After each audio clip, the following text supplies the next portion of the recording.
Hi friends, welcome back to Mahabharata series episode number 173. ఇప్పటి వరకు జరిగిన కథ ఏంటంటే కురుక్షేత్ర యుద్ధంలో అభిమన్యుడు చనిపోయాడు.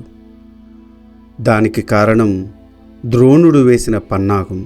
పద్మవ్యూహంలో అభిమన్యుడు చిక్కుకొని మరణించాడు. ఆ తర్వాత ఏం జరిగిందో తెలుసుకోవాలనుకుంటే ఈ వీడియోని స్కిప్ చేయకుండా లాస్ట్ వరకు చూడండి. ధర్మరాజు తన శిబిరంలో కూర్చొని ఇలా చింతిస్తున్నాడు. ద్రోణాచార్యులు మున్నగు వారిచే సంరక్షించబడుచున్న దుర్భేద్యమైన పద్మవ్యూహం ఛేదించుటకు నేను అభిమన్యుణ్ణి ఎలా పంపవలే? నన్ను సంతోషపెట్టుట కొరకు పసిబాలుడైన అభిమన్యుడు పద్మవ్యూహం మీద ఎలా చొరబడవలే? దుశ్శాసనుడు లాంటి మహాయోధులను ఓడించాడు. ఎంతోమంది కౌరవ ప్రముఖులను చంపాడు. ఇది వరులకు సాధ్యమా? అర్జునుడు వచ్చి నా కొడుకు ఏడి అని అడిగితే నేను ఏం సమాధానం చెప్పాలి? కృష్ణుడు వచ్చి నా గారాల మేనల్లుడు ఏడి అని అడిగిన ఏం చెప్పాలి? అయ్యో, అభిమన్యుడు బాలుడే, సుకుమారుడు, యుద్ధరీతులు తెలియనివాడు. అటువంటి కుమారుని మహావీరులకే చొరబడుటకు శక్యము గాని పద్మవ్యూహంను భేదించుటకు పంపాను కదా. చిన్నవారికి పెద్దవారు బహుమానములతోనూ తినుటకు ఇచ్చట ద్వారా గౌరవింపవాలి కానీ నేను యుద్ధముకు పంపాను. ఎంతటి పాషాండుడను! నేను కూడా అభిమన్యుడితో పాటు ఎందుకు మరణించలేదు? పుత్రశోకంతో అలమటించు అర్జునుడు మొహం ఎలా చూడను? ఇంద్రుని అంతవానికి ఆపద వచ్చినప్పుడు అతనికి అండగా నిలిచి కాలకేయులను చంపి మహావీరుడు అర్జును కుమారుడు అభిమన్యుడు ఈ ప్రకారము పగవారులచే హతుడు కావాల్సిన దుర్దశ దాపరించింది కదా. తన కొడుకును చంపిన వారన్న కోపంతో ద్రోణుడు మొదలగు కౌరవీరులను అర్జునుడు చంపగలడు. కానీ అతని పుత్రశోకము ఆర్పలేము కదా. ఈ భూమిలో ఉన్న ధనుమునంతకు స్వర్గలోక సుఖములకు చిరునవ్వులు చిందుచున్న అభిమన్యుడు కుమారుడు ముఖారవిందను సాటి వచ్చిన అని పరిపరి విధములుగా వినిపిస్తున్నాడు ధర్మరాజు. అప్పుడు అతని వద్దకు వ్యాసుడు వచ్చాడు. ధర్మరాజు ఆ మహామునికి అర్ఘ్యపాద్యములు ఇచ్చి సత్కరించి ఇలా అన్నాడు. మహానుభావ, శత్రుసేనను జయించడానికి నేను అభిమన్యుడిని పంపాను. అభిమన్యుడు పద్మవ్యూహములకు చొరబడ్డాడు. వెనుకనే మేము కూడా అభిమన్యుడి వెంట వెళ్ళాము. కానీ వరప్రభావమున సైంధవుడు మమ్మల్ని అడ్డగించాడు. అప్పుడు కౌరవ యోధులు పెక్కుమంది కలిసి అభిమన్యుడిని చుట్టుముట్టి రకరకములైన ఆయుధాలతో ఆ కుమారుణ్ణి సంహరించారు. బాలుని ఒంటరిగా యుద్ధమునకు పంపిన నాలాంటి పాపాత్ముడు ఎక్కడైనా ఉంటాడా? విపరీతమైన దుఃఖముతో నా మనసు ఉడికిపోచున్నది.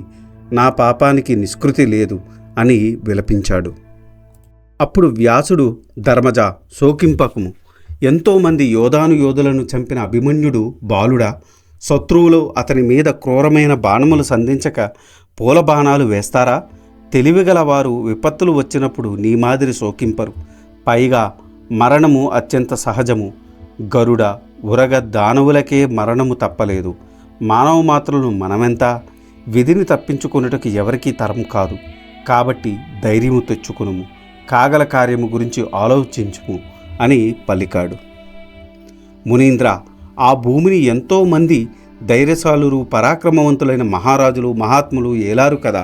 ఒక్కరు కూడా మృత్యుముఖము నుండి తప్పించుకోలేదా? ఏం కారణము అని అడిగాడు. దానికి వ్యాసుడు ఇలా అన్నాడు. ధర్మజ, పూర్వకాలమున అకంపనుడు అను రాజుపుత్రుడు మరణంతో పరితపించిపోతూ నారదముని వలన మృత్యువు గురించి వివరంగా విన్నాడు. ఆ కథ వింటే నీ మనస్సుకు శోకం పోయి శాంతి చేకూరుతుంది. ఆ కథ చెప్పెదను, వినుము. పూర్వము అకంపనుడు అనే రాజు ఉండేవాడు. అతని మీదకి శత్రురాజులు దండెత్తి వచ్చారు. యుద్ధం చేశారు. అకంపనుడిని పట్టుకొని కారాగారంలో నిర్బంధించారు. అది చూసి అతని కుమారుడు హరి అనువాడు శత్రువులను ఎదుర్కొన్నాడు. వారిని జయించి తన తండ్రి అకంపనుడిని చెర నుండి విడిపించాడు. మరలా శత్రువులతో ఘోరంగా పోరు సాగించాడు. అప్పుడు శత్రువులు అతన్ని మూకుమ్మడిగా చుట్టుముట్టి చంపారు. తరువాత అకంపనుడు విజృంభించి శత్రువులను తన అవక్ర పరాక్రమంతో జయించి విజయలక్ష్మిని వరించి రాజధానిలో అడుగుపెట్టాడు. కానీ కుమారుని తలుచుకుంటూ దుఃఖిస్తున్నాడు. అప్పుడు నారదుడు అకంపనుడి వద్దకు వచ్చాడు. అకంపనుడు నారద మహర్షిని అర్ఘ్యపాద్యములు ఇచ్చి సత్కరించాడు. అకంపనుడు జరిగినదంతా నారదునికి వివరించాడు. తన కొడుకు ఎంతటి పరాక్రమవంతుడో, అతని మరణించడం వల్ల తనకు విజయం కలిగినను సంతోషంగా లేదని పలికాడు. నారద మునీంద్ర, మృత్యువును ఈ లోకంలో ఎవరూ ఎదిరించలేరని విన్నాను. అది ఎలాగా? మృత్యువు పుట్టుక, దాని ప్రభావం వినవలనని కుతూహలముగా ఉన్నది. నాకు వినిపించండి అని అడిగాడు. అప్పుడు నారదుడు అకంపనుడికి మృత్యు ప్రభావం ఎలా ఎరిగించాడు. అకంపన, బంధువులు మరణం వలన కలుగు దుఃఖములను పోగొట్టో మృత్యు ప్రకారం కథను వినిపించదను వినుము. మొట్టమొదట ప్రజాపతి ప్రజలను సృష్టించాడు, కానీ చావును సృష్టించలేదు. వారికి చావు లేని కారణంగా భూమికి భారం ఎక్కువైపోయింది. ప్రజలు చనిపోవడానికి తగిన ఉపకరణం కనిపించలేదు. అందువల్ల ప్రజాపతి చింతాక్రాంతుడై ఉన్నాడు. అప్పుడు అతని ఇంద్రియముల నుండి మంటలు చెలరేగాయి. ఆ మంటలు ఈ భూమి మీద ఉన్న చరాచర భూకోటిని దహించసాగాయి. జరిగిన సృష్టి అంతా ఆ ప్రకారం దహించుకుపోవడం చూసి సహించలేకపోయాడు మహాశివుడు. లోక కళ్యాణార్థం బ్రహ్మదేవుని వద్దకు వచ్చాడు. ప్రజ్వరిల్లుతున్న బ్రహ్మదేవుడు శివుణ్ణి చూసి, మహాశివ, నీవు నా వద్దకు వచ్చిన కారణమేమి అడుగుము, తప్పక నెరవేర్చెదను అని ఆదరంగా అన్నాడు. అప్పుడు మహాశివుడు ఇలా అన్నాడు, బ్రహ్మదేవ, ఈ అఖిల సృష్టి క్రియకు నీవే కర్తవు. ఈ భూతకోటి అంతా నీచేత సృష్టించబడింది. నీవు చేసిన సృష్టిని కోపంతో ఇప్పుడు ఎందుకు నాశనం చేస్తున్నావు? నా మీద దయించి సమస్త లోకములను కరుణతో ఆదరింపము అని కోరాడు.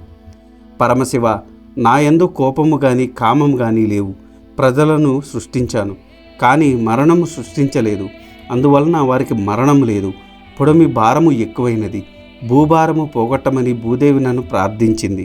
భూదేవికి హితము చేయుటకు ఈ సంహార క్రియ చేయుచున్నాను. ఇంతకన్నా భూభారము తగ్గించుటకు నాకు వేరే ఉపాయం తోచలేదు. ఆ కారణం చేత నాలో కోపం ప్రవేశించింది. నా కోపానల జ్వాలలతో ఈ భూతకోటి భస్మీపటలమవుతున్నది అని పలికాడు. అప్పుడు పరమశివుడు, అనగా నీ ఆజ్ఞ మేరకు నీవు సృష్టించిన ఈ భూతకోటిని నేను పరిపాలిస్తున్నాను. ఇప్పుడు నీవు ఈ విధంగా లోకాలను దహించి వేస్తున్నావు. ఇది ధర్మమా? నీ కోపావేశము నీకు తగునా? అయినను భూభారము పోగొట్టటకు చరాచర జీవరాశులను ఒక్క పెట్టున భస్మీపటలము చేయవలన ఒక పద్ధతి ప్రకారం సంహారము జరుపు నటుల వేరొక ఉపాయము కనుగొనవలను. నా యందు దయ ఉంచి ఈ సంహార క్రియను ఉపసంహరించుకుము. నాకు ఈ వరం ప్రసాదించుము అని పరమశివుడు బ్రహ్మదేవుడిని వేడుకున్నాడు. అప్పుడు శంకరుని కోరిక మేరకు బ్రహ్మదేవుడు తన కోపాగ్నిని ఉపసంహరించుకున్నాడు. సకల భువనములను ఎంతో ఆనందించాయి. శంకరుని బ్రహ్మదేవుని 1000 నోల స్తుతించాయి. బ్రహ్మదేవుడు తన కోపాలములను ఉపసంహరించుకొని సమయమున అతని ఇంద్రియముల నుండి రక్తవర్ణముతో ఎర్రటి కన్నులతో ఎర్రటి చీర కట్టుకొని ఒక స్త్రీ ఆవిర్భవించింది. ఆమె శివుని వంక బ్రహ్మదేవుని వంక చూసి దక్షిణ దిశగా పోతూ ఉంది. అప్పుడు బ్రహ్మదేవుడు, ఓ మృత్యుదేవత, ఎక్కడికి పోతున్నావు? ఇక్కడికి రా అని పిలిచాడు. మృత్యుదేవత వచ్చి బ్రహ్మదేవుడి ముందు నిలుచున్నది. అప్పుడు బ్రహ్మదేవుడు, ఓ మృత్యుదేవత, నాలో సంహారం చేయవలనని కోరిక పుట్టగానే నీవు పుట్టావు. కాబట్టి నీవు ఒక పద్ధతి ప్రకారం పక్షపాత బుద్ధి లేకుండా ఈ చరాచర జీవకోటిని సంహరింపుము. నీవు నా ఆజ్ఞ ప్రకారం ఆ కార్యము నిర్వహిస్తున్నావు, కాబట్టి నీకు ఎలాంటి పాపము అంటదు అని ఆజ్ఞాపించాడు. అప్పుడు మృత్యుదేవత దుఃఖించసాగింది. మృత్యుదేవత కళ్ళ నుండి కారుచున్న కన్నీరును తన దోసిట పట్టుకున్నాడు బ్రహ్మదేవుడు. తర్వాత ఆమెను ఎన్నో రీతిలో అనునయించాడు. అప్పుడు మృత్యుదేవత శోకంతో ఇలా అన్నది, ఓ మహానుభావ, నీవు నన్ను సృష్టించావు, కానీ ఈ పాపకార్యమునకు నన్ను వినియోగిస్తున్నావు. ఈ పాపకార్యము నేను ఎలా చెయ్యను? బంధువులు మిత్రులు మరణం వలన శోకంతో విలపించు జనులు ఏడుపులు నేను వినలేను. ఈ అధర్మమునకు నేను ఒడిగట్టలేను. నా మీద దయ ఉంచి నేను తపస్సు చేసుకొనుటకు అనుమతి ఇమ్ము. నాకు ఈ వరము ప్రసాదింపుము అని నీ అనుమతితో నేను ధేనుకాశ్రమమునకు పోయేదను అని పలికింది. ఆ మాటలు విన్న పరమేష్టి, ఓ మృత్యుదేవత, నేను నిన్ను ప్రజా సంహారమునకు మాత్రమే సంకల్పించి సృష్టించాను. కావున నీ మనసులో ఏ విచారము పెట్టుకోవద్దు. నా ఆజ్ఞ ప్రకారం సంహారక క్రియ నెరవేర్పుము అని ఆజ్ఞాపించాడు. ఆయనకు భయపడి ప్రస్తుతానికి అంగీకరించినట్టే అక్కడే నిలబడిపోయింది. మృత్యుదేవత తన ఆజ్ఞ పాటించిందని తెలిసి బ్రహ్మదేవుడు సంతోషించాడు. తాను సృష్టించిన లోకాల వైపు చూశాడు. అవి కూడా ఈ ఏర్పాటుకు సంతోషించాయి. తాను వచ్చిన కార్యం పూర్తయిందని పరమశివుడు కూడా కైలాసమునకు వెళ్ళాడు. అప్పుడు మృత్యుదేవత బ్రహ్మదేవునికి నమస్కారం చేసి ధేనుకాశ్రమమునకు వెళ్ళింది. అచట నంద, కౌశిక అను నదుల దగ్గర అత్యంత నియమనిష్టలతో ఎన్నో వ్రతములు చేసింది. హిమాలయ పర్వతముల మీద బ్రహ్మదేవుని గురించి ఘోర తపస్సు చేసింది. మృత్యుదేవ తపస్సుకు మెచ్చిన బ్రహ్మదేవుడు ఆమె ముందు సాక్షాత్కరించాడు. ఓ మృత్యుదేవత, నీవు ఎందుకు ఇన్ని నియమనిష్టలు ఆచరించవు అని అడిగాడు. దానికి మృత్యుదేవత, ఓ బ్రహ్మదేవ, నేను ప్రజల ఎడ నులిమి చంపలేను. నన్ను ఈ పనికి పంపవద్దు. అధర్మ భయంతో నిన్ను ఆశ్రయించాను. ఆర్తితో నన్ను శరణు వేడుతున్నాను అని పలికింది. అప్పుడు బ్రహ్మదేవుడు మృత్యుదేవతతో ఇలా అన్నాడు, ఇందులో నీకు అధర్మం ఏముంది? నీవు నేను చెప్పినట్టు చేస్తున్నావు, నా ఆజ్ఞను పాటిస్తున్నావు. అది నీకు పరమధర్మము. దీనివల్ల నీకు కీర్తి ప్రతిష్టలు కలిగేటట్టు నేను పరమేశ్వరుడు వరములు ప్రసాదిస్తాము. అయినను నేను అనుసరించింది పనికి నీవుకు భయం ఎందుకు? 4 విధమైన భూతకోటులను సంహరింపుము అని పలికాడు బ్రహ్మదేవుడు. ఆ మాటలకు మృత్యుదేవత ఇలా పలికింది, దేవ, నేను నీ ఆజ్ఞ శిరసావహిస్తాను. నీవి చెప్పినట్టు చేస్తాను. కానీ నా విన్నము కూడా వినుము. మానవులలో జంతువులలో లోభము, క్రోధము, ఈర్ష్య, అసూయ కలిగేటట్టు చెయ్యి. అప్పుడు నేను నా విధిని సక్రమంగా నెరవేరుస్తాను అని చెప్పింది. అలాగే చేస్తాను. అంతేకాకుండా నీవు ఏడ్చినప్పుడు నేను నీ అశ్రుబిందులు దోసిట పట్టాను కదా, ఆ కన్నీరు ఒక్కొక్క బిందువు ఒక్కొక్క వ్యాధిగా ప్రజ్వరిల్లుతూ భూతకోటిని పీడిస్తూ ఉంది. కాబట్టి వారు ఆ వ్యాధులతోని చస్తారు. నీకు ఏ పాపము అంటదు అని అధర్మము కూడా కాదు. నీవు కేవలము ప్రాణములను మాత్రమే తీస్తావు. కాబట్టి అది నీకు పరమధర్మము అవుతుంది. ఎల్లప్పుడూ నేను నీ శుభము కోరుకుంటాను. నీవు ధర్మస్వరూపిణివి, ఈ లోకమునకు ఈశ్వరివి. సప్త జీవుల ప్రాణములు నీ అధీనములో ఉంటాయి. కాబట్టి సప్త జీవుల పట్ల కామము, రోషము వదిలి వారి ప్రాణములు తీయుము. ఆ ప్రకారంగా నీవు నీ ధర్మం నిర్వర్తించుము. నీకు భయము ఏమీ లేదు. దుర్మార్గులను వారు చేయు దుర్మార్గపు పనులను వారినే చంపుతాయి. నీకేం భయం లేదు అని చెప్పాడు బ్రహ్మదేవుడు. తనకు అధర్మము పాపము అంటదని బ్రహ్మదేవుడు వరం ఇచ్చాడు. పైగా ఆయన మాటను అతిక్రమిస్తే శాపం పడతానని భయం. అందుచేత మృత్యుదేవత సమస్త జీవకోటికి సంహారక క్రియకు అంగీకరించింది. బ్రహ్మదేవుని ఆజ్ఞాసారము నానా రకమైన వ్యాధులు సమస్త జీవకోటి శరీరములు కృషించ చేస్తుంటాయి. మృత్యుదేవత వారి ప్రాణములు మాత్రం తీస్తూ ఉంది. ఆ ప్రాణములు కూడా ఒక దేహం వదిలి మరొక దేహమును ఆశ్రయించి బతుకుతున్నవి. మనుషుల ఆత్మలు కూడా ఒక దేహమును వదిలి మరొక దేహమును ఆశ్రయిస్తాయి. వాయుదేవుడు సర్వవ్యాపి, అమిత శక్తిమంతుడు, అపరిమితమైన తేజస్సు కలవాడు. ఈ చరాచర జగత్తునకు ప్రాణదాత. ఈ శరీరము వృద్ధి చెందడానికి, కృషించడానికి అతనే కారకుడు. ప్రాణవాయువు ఈ శరీరంలో ప్రవేశించడం, మరలా బయటకు వెడలిపోవడంలో వింతేమీ లేదు. దేవతలు మానవులుగా అవతరిస్తారు, మరలా మానవులు దైవత్వాన్ని పొందుతారు. కాబట్టి నీ కుమారుడు స్వర్గ సుఖాలు అనుభవిస్తున్నాడు, దానికి చింతలెందుకు? ఈ జగత్తు అంత అత్యంత దుఃఖభూయిష్టమైన నీ కుమారుడు దుఃఖభూయిష్టమైన ఈ లోకమును వదిలి శోకము అనే మాట కూడా వినపడిని పుణ్యలోకాలకు పోయాడు. దానికి చింతించవలసిన పని లేదు. ఇది బ్రహ్మకల్పితము. ధీరులైన వారు పోయిన వారి కోసము చింతింపరు అని నారదుడు మృత్యుదేవతా ప్రభావం గురించి వివరించాడు. అప్పుడు అకంపనుడు నారదునితో ఇలా అన్నాడు, నీవు చెప్పినదంతా విని నాకు శోకము తొలగిపోయింది, నా మనస్సు స్వస్థత కలిగింది అని నారదునికి నమస్కరించి తర్వాత నారదుడు అక్కడి నుండి అశోకవనముకు వెళ్ళాడు అని వ్యాసుడు ధర్మరాజుకు అకంపనుడు వృత్తాంతము గురించి వివరించాడు. ధర్మరాజా, ఈ కథ రాసిన వారికి, చదివిన వారికి, విన్నవారికి ఆరోగ్య ఐశ్వర్యములు కలుగును. అభిమన్యుడు రణరంగంలో వివిధములైన ఆయుధములతో శత్రువులతో పోరాడి వీర స్వర్గాన్ని అలంకరించాడు, ప్రపంచ ప్రఖ్యాతి గడించాడు. అతని మరణమునకు నీవు చింతించాల్సిన పని లేదు అని పలికాడు వ్యాసుడు. ఇది ఈనాటి వీడియో.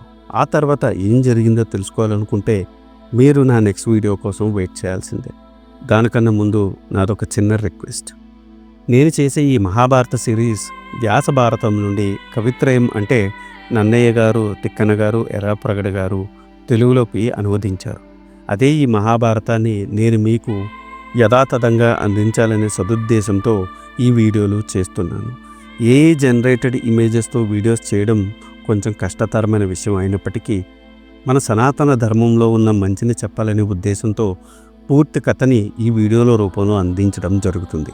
అందుకని మీలాంటి వారి సపోర్ట్ నాకెంతో ముఖ్యం. మీరు నన్ను సపోర్ట్ చేయాలనుకుంటే జస్ట్ మీ అభిప్రాయాన్ని కమెంట్ల రూపంలో తెలియచేస్తూ, లైక్ చేస్తూ, 10 మందికి షేర్ చేస్తూ మన ధర్మాన్ని 10 మందికి అందేలా చేయాలని కోరుకుంటున్నాను. ఈ వీడియో గనుక మీకు నచ్చితే do like, share and subscribe.